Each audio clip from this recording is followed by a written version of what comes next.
Let's get to it. Listening to different styles of music provides inspiration and adds new ideas. Two things happen when you listen to music for inspiration. You discover new tricks and ideas that you can apply in your own music, and you feel driven to create. Ever listen to a melody in a song you never heard before and it catches your attention? That's magical, right?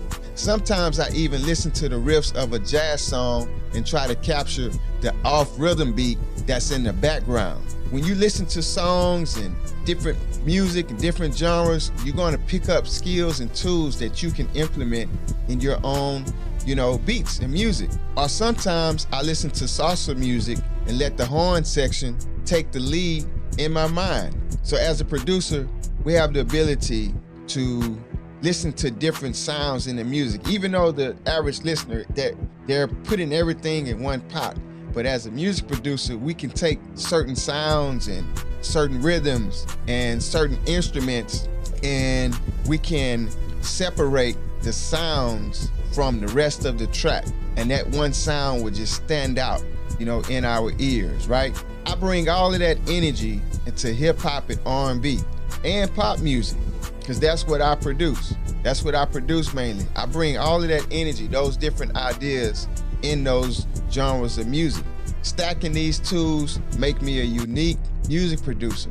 That means if I'm making a track, a song, my track, even if I use the same melody as another producer, my track is going to sound totally different because of my background in music and the music that I listen to that basically enhances the sound of my production, right? It's an influence to my style of production. And then check this out. I'm stacking all of these tools together to make a unique sound, and if I mix all of that with some soulful gospel sounds, game over. I learned that from Pimp C back in the day.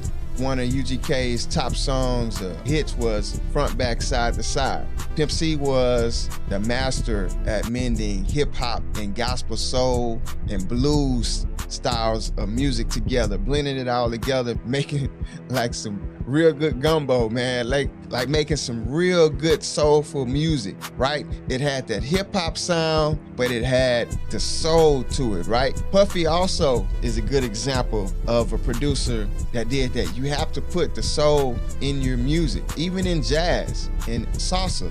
If you put soul in anything, it's gonna touch. So I grew up listening to a lot of UGK, Ant Banks, Too Short. Man, I was a fan of Puffy's music as well. He had to talk Biggie into putting some of the soul into his music when he was rapping. Biggie was like, man, what's that? Puffy was like, man, just trust me. We have to put this in this music. Even on Juicy, it's that the soulful vocals in the background on the chorus just brought the song out, and you had that hip hop and that soul in there. You can't miss with that. That's why hip hop and R&B does so well. But I learned a lot of that, putting that soul in my beats and my tracks from Pimp C, UGK, man. I've been listening to them for years.